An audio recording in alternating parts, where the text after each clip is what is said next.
Welcome to the PlayCreate podcast. I'm Kirsten. And I'm Jill Johnson.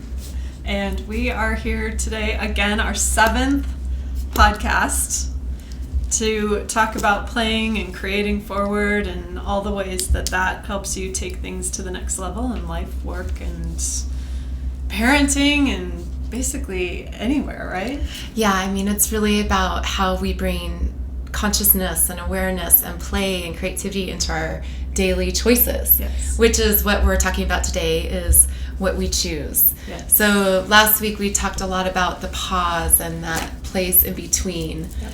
And then we talked about at the end, like when things get difficult and it feels like we don't have a choice. Yeah. How do we choose into things? And it's a hard place. You know, it's easy when you have great choices, like, oh, should I go to Hawaii or Mexico? Right. You know, but when you're in a situation where it's a terrible job, let's say, and you just want out, but you also have to make money, feed the kids or feed yourself or make rent, how do you still feel like you have a choice when it feels like it's very difficult to make a choice that feels empowering? Yeah. You know, a lot of times choices are really about what you need to do in the moment versus the ultimate final decision, you know.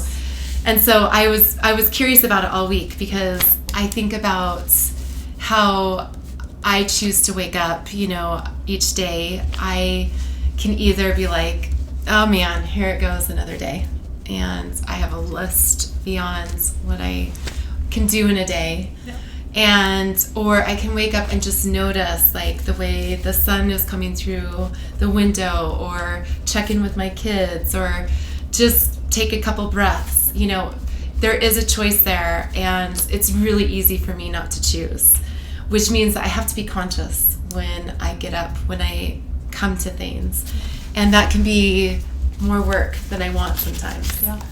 Not choosing is a choice. Yes. And that was one of the most powerful things that someone, I can't remember who that was really adamant with me about at one point in my life, and that my not choosing and my choosing to kind of stay in the in-between, as I call it, was actually a choice. Yeah. And that as long as I kept doing that, a lot of things weren't going to happen, because my not choosing was kind of me saying to the world or the universe, or however people like to think about that, like, don't bring anything, because I'm not choosing. And then you're always, what it also did for me anyway was set me up in almost this victim mentality where things were always happening to me. Yeah. And I didn't realize at the time part of the reason why was I wasn't ever making a choice. Yeah. I was always just kind of letting these things come and being victimized to a certain degree, even if they were good things, because I wasn't actually making the choice. I wasn't actually putting my own intention, my own hope, my own consciousness about what I wanted to create into the mix. Yep. And so it's really interesting to me how important it is to make a choice. And let me just say one more thing. Yeah. The other thing that another friend, this was my friend Aline, who's amazing, had said to me was, it doesn't matter. Like, we get so hung up on making the right choice, and that it doesn't really matter. What matters more than which one is right is just making a choice. Yep. And you can change your decision in an hour, in 2 days, in a month. Like, I think we think we're stuck with whatever we decide, and that's not the point of it. The point is just every day, every moment, every little step to make that choice is what helps start driving that momentum in the right direction. Yeah, and when you're talking about that, I'm thinking about nature, because nature is always about choices. So it's always kind of choosing what's next, and then evolving to what works best. And so I kind of see choice as a way of evolution. Like, we're not stagnant creatures. As much as like people say, oh, I hate change. You know, a great example was when Nils was born, my son, and like 10 days out, I had this really big understanding about impermanence. Yeah. You know, people talk about, oh, everything's impermanent, but I really felt it to my marrow of my bones, because no matter what I did, no matter how I tried to capture it, no matter, you know, how I journaled or took photos or tried to memorize, my son was never going to be stagnant. He was never going to be on a pause button. Yes. He was always going to be changing and always going to be evolving. Yeah. And so just knowing that, we always think we're fixated in a certain point in time, but we're not. We're always changing. Yeah. We're always choosing minutely and rather largely of how we're going about it. It's just whether it's conscious or not. Yes. You know, driving somewhere, it's a choice. Like we have all these little things that we're always kind of playing with, but we're just not really aware of it. So I think what we're really curious about is when we bring in this whole idea of letting go, using more, noticing everything, we're choosing in those moments. We're choosing to look around us a little more. We're choosing to really let go of what we thought was going to be there, and using what's right in front of us instead of getting lost in a narrative that's beyond us or behind us. Right. And so I kind of, you know, when things get really muddled for me, I go back to standing, because we're really lucky we're in nature all the time. Yeah. And how nature is just making subtle little choices without overthinking it. It's just evolving to what is right, evolving to the seasons, you know, evolving to where the sun might be shining or where there's more water, whatever it might be. I mean, right now we have all the fires happening on the West Coast, and, you know, it's awful. And there's also nature's like trying to compensate for how to stop it, how to get it together, how, you know, what needs to grow next. And so there's all these weird, fascinating ways of how the earth moves, and sometimes it doesn't make sense, and it doesn't feel like a choice. But there are these places in our lives that are always evolving. And I think one of the important things about actually all three of our circles, right? Notice more, let go, and use everything in those moments of choices, is a lot of times, and I think you talked a little bit about this last time, we feel like it's either or. Yes. And it's almost never either or. Yeah. And that's one of those places where we put ourselves in this tiny box that that we probably don't have to be in.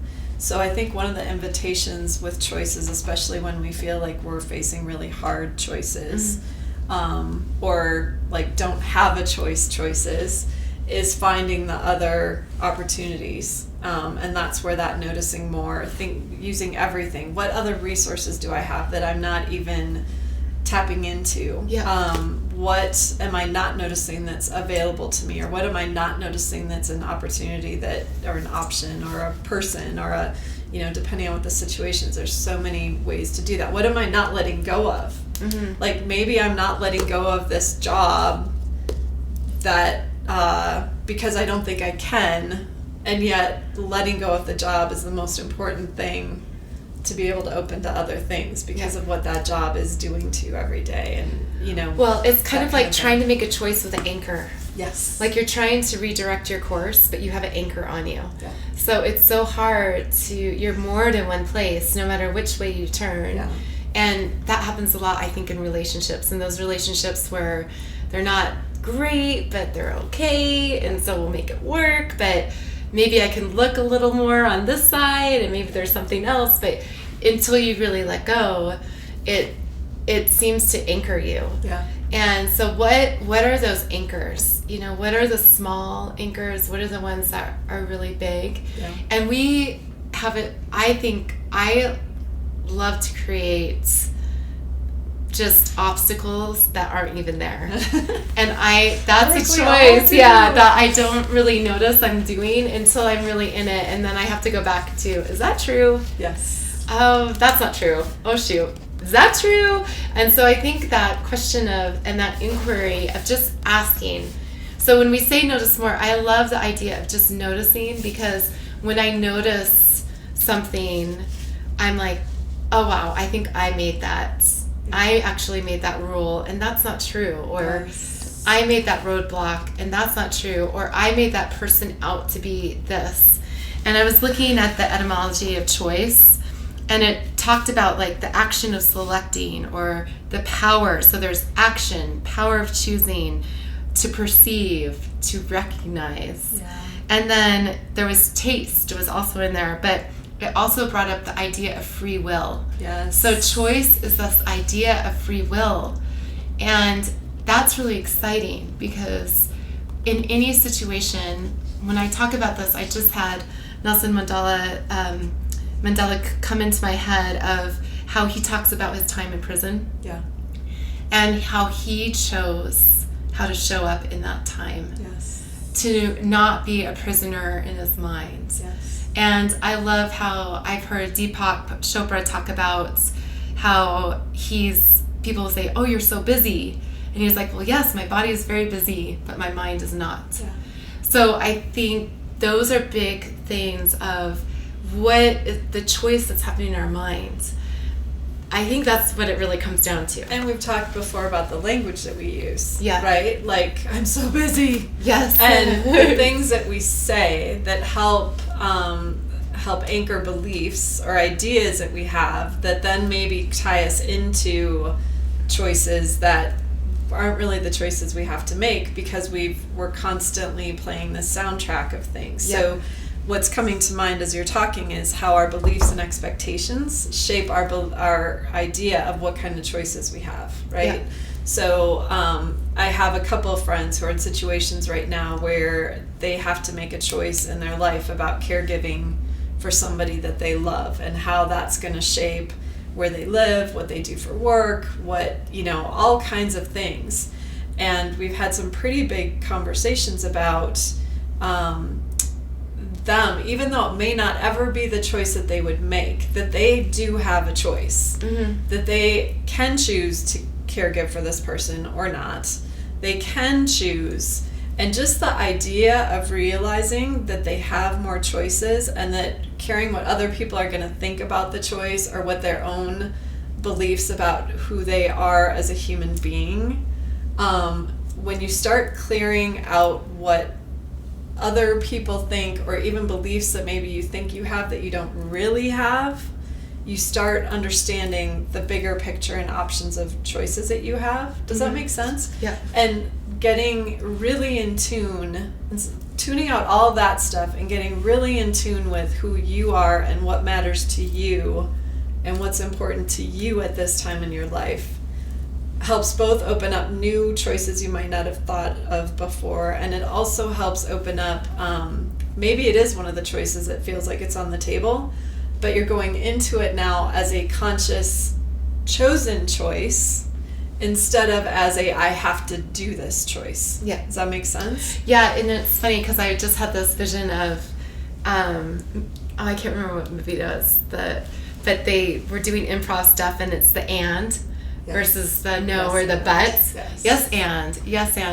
But I think that's a great way to help kind of loosen when we don't feel like we have a choice. Yeah. Yes and versus no or a but, because it is, and especially when you don't feel aligned. I think that we put so much emphasis of like, just get back into yourself and find what feels right. But when you're in the mud, you don't feel nothing feels right. Yes. It feels like putting on like a really old piece of wool that just itches and you just can't get comfortable in it, and it's in the sun. Yeah. And it's just awful. You're just like, oh. And so I think you have to also be gentle that just that moment of the noticing is a choice. And being like, well, I can't make a good decision. Yes. Great thing is, when we talk about relationships and you have a really long day, everyone's exhausted, and you come together, whatever it is, whether it's a friend, a loved one, a spouse, a child, whatever, and where you walk into work and it's just off. Yeah. You have the choice to just go at it. Yeah. To just push those buttons. I always say that Matt and I, we know each other's buttons, and I choose not to push them. Yeah. Like I consciously choose not to go there ever. And even if things get like really heated, I know those buttons. I'm not going there because there's stuff that you can't take back. Yes. And I never want that scorching element in it. And so I think that's a big thing is when we just choose to just step away and be like, you know what, I can't make that decision right now. I'm not all here. I'm a little off.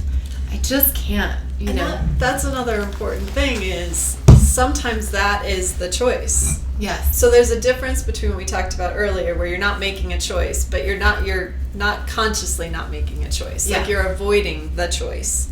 And there's other times where the choice is to not make the choice yet. And sometimes when when it isn't clear, that's a really good choice. Yeah.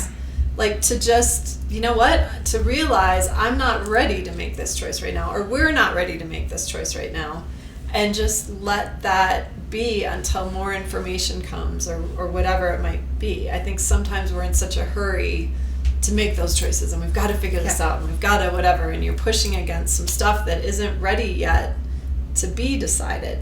So it's tricky. Like there isn't one clear Well, and I know this is so often, context. but like I'm just laughing to myself right now because I had this vision of people like listening to this, and every time they hear the word choice, they can either take a drink or they can do like a squat. But like just how we come into things, it's just hard. I in the sense of we want to choose what's best, so we get lost in this ideology of best or worst. So, was that the best decision? Oh, I don't know, you know. And what we keep discovering is each decision leads us to something else. Yes. It's when we're standing on the periphery, not making any, that we get absolutely stagnant. Yeah. And then all of a sudden, it's just kind of a relay in the head, and nothing's moving. Yeah. It's almost like creating a dam. And there's just no way for things to circulate. So what I notice is that I make one choice and then I course correct. Yeah. And I'm like, oh, well, that's fascinating. That did not work at all. Yeah. And now I have to course correct. And sometimes it feels really easy and sometimes it's really, really difficult because I have to look at what's there and be like, wow, this wasn't the choice I wanted. Yeah. But now I have to look at what it is and come through it on the other side. And hindsight, every single time, I've gained something from that choice. Yes. It's just really not fun. I joke sometimes that I'd rather just have somebody just tell me what I could have learned instead of having to learn it for myself. We don't learn that way, I know. As much as I wish, and sometimes we do. But there is just something about, I don't know if it's the stubbornness of human beingness or something else where for whatever reason, if we don't personally experience it on some level, it seems like it isn't enough to, in most cases. I do know some people who are pretty good at like being told and adjusting course. I'm not one of them. I wish I was. I'm getting better though. Shoot, I had another thought that I lost. One of the things I wanted to go back to is talking about, I know what it was. That's playing and creating. Yeah. When you look at kids and how they work with those things and how they make choices, they make all kinds of wrong choices. And then they course correct, and they do it without beating themselves up, at least until a certain age. They do it without thinking twice about it, and they just kind of play into it. And that's, I think, part of what we're inviting people to reignite within themselves is that willingness to play. And I think we get caught up in, as we get older and older, and part of it is what's impressed upon us by society and parents and school and all the things that we go into as we're growing up, that we can't make a mistake, and the stakes are higher, and this is so much more important. If you do this, your college career could end, and if you do that, you might not get the job. And if you all these things, these voices that we hear, but I think that actually keeps us from playing into our bigger possibilities a lot of times, is we're so afraid, versus being that kid who's just exploring and trying and seeing what happens and continuing to grow and get better and better and smarter and smarter and stronger because they are playing. Well, and I think goes back to the choice. That choice is a perception. Yeah. And so where it's really kind of mucky and hard right now, especially in our culture, in our Western culture, is that perceptions rule the day. Yes. So all social media is how things are perceived and what clickbait exists. And, it's this really hard place of making a choice because it feels good to someone or making a choice because of how we want to be perceived. Right.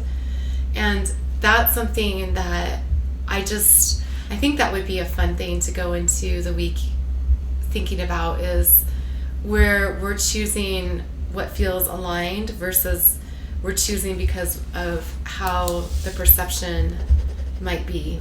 Yep. Because it is amazing how many things we do, and I shouldn't say we, but I've noticed that a lot of times it's and it could be really good. It could be how I want my kids to perceive something. Right. Or it could be driven by something else, which is good old ego. Yeah. And how ego plays in choices. Yeah. Because that's a really tough area of when we're just in our head and the choice feels monumental and it has to be just so and just perfect. And perfection is just all a game, and it's not real.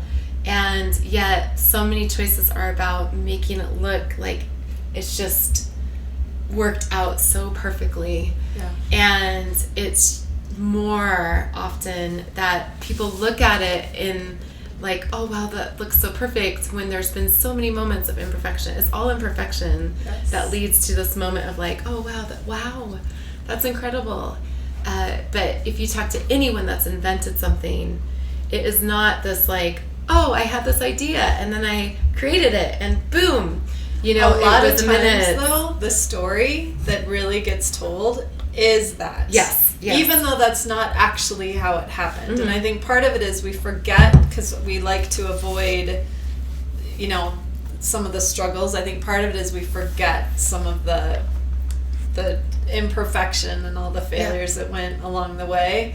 Part of it is we all love these, magical stories of there's a lot of things, and sometimes people share all that. But I think a lot of times the stories we're hearing aren't the actual truth of everything that went into it and all the imperfection that happened along the way. And I wish we'd tell more of those stories and hear more of those stories, because that's where the power is. Mm-hmm. We've talked before about this idea of intention, not perfection, as a way forward, and how caught up we get when we're trying to be perfect, and how that limits our choices versus other things. Yes. Yeah. Well, and this goes back to like when you're choosing to go back into the body and notice what feels expansive, what feels like contraction, what brings tension, and what brings like an opening. Yeah.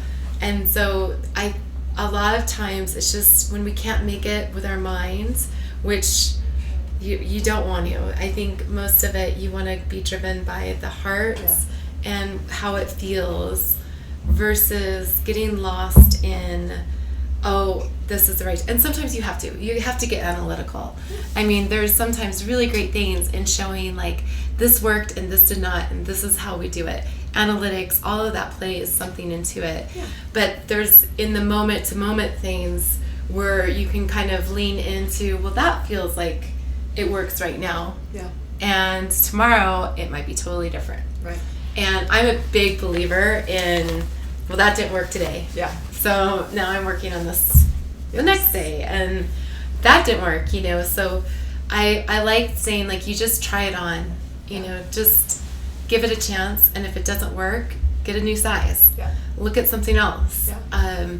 Don't get so lost in, I've made it, and now I have to stick with it. Right. And, when we make big choices, that's where it gets difficult, because we have big things, like whether it's coming into a relationship or ending one, and how to do that when there's so many things that go with it. That's where it's like a little minute baby step might be a better way of coming into it, that it doesn't have to be everything to go. And looking at, again, even thinking about that as a process, and being in the process versus the end result is another way to help be willing to take those baby steps instead of feeling like you have to take these massive leaps or getting overwhelmed by all the steps that you can see in that moment. The other thing that's coming to mind, I had taken a job with a client, this is 20 some years ago, and Gary, one of my improv friends, I literally went to a retreat with Rob, actually, who created our Launchpad, and I sat in this room with people, and I burst out crying when I was telling them like who I am and where I work and what I do, and I just because I didn't really want to take this job, but I didn't know it at the time. But Gary's great insight to me was to lean.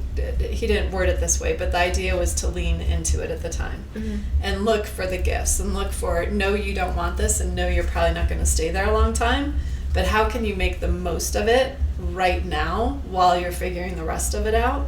And what was so powerful about, and playing into it, improvising into it, right? What was so powerful for me with that is, even if you're not ready to make a choice, or that next choice you know you're going to make isn't ready to happen yet, so yes, I'm going to go back to working on my own, or I'm going to look for a new job, or I'm going to, whatever that next thing is, to still do your best to make the most of what you're in that moment, and embrace where you are in the moment, because there is some sort of gift in there. Most likely there's something you're learning through that process and through that experience, and if you can open up to what that might be versus just be pissed and resisting it and I can't wait to get out of here, that is another way to kind of shift into those choices and baby steps. As food for and thought. Even just acknowledging if it's terrible, like it's just really terrible right now, but there's something in this, because it's hard to find a gift in sometimes things that are really tragic. True. And so, but that's also giving yourself time. And I think being open to okay, it's going to take me some time to see this, so I'm just going to give it a little more space than having to find some miraculous gift in this moment, because it's just not there right now. It's just not an offer. And so, what's coming to me for next week, because I've always had my triangle, and I call it the EPA, which we've talked about, the emotional pollutants. Instead of the environmental protection agency, I call it the emotional polluting agents. And that is, the E is expectation, the P is perception, and the A is assumptions. And I've always had this playing in my mind. But I think it'd be really interesting, because we talked about the idea of choice, and how perceptions have such a big impact. But in improv and play and creativity, these three things get in the way all the time. We have this expectation of what it should be. We have a perception, and we compare, and then we assume that it should just happen a certain way, or whatever it might be. And so I am really curious about looking at those and how they show up in life in the next week, of how our expectations are showing up in any given moment, how our perceptions are guiding something, and how we're assuming. A great way with assumptions is when someone walks into a room and you assume certain things. That they're going to do something a particular way, or show up a particular way. And just noticing that, there's really a big freeing moment that I've had when I just realized, oh my God, that was my expectation. When I'm let down, it's an expectation. You are always on me. Almost every time I am really struggling. what do you say to me? Like, that expectation's getting in the way. Yes. And I didn't even realize most of the time till you say that, oh my God, I expected something and I'm disappointed because I didn't get it. It didn't happen the way I expected it to. Yep. And you haven't said that to me in a while, so maybe I'm getting better. Maybe. And I'm so sorry if I was like, oh, that's an expectation. No, never.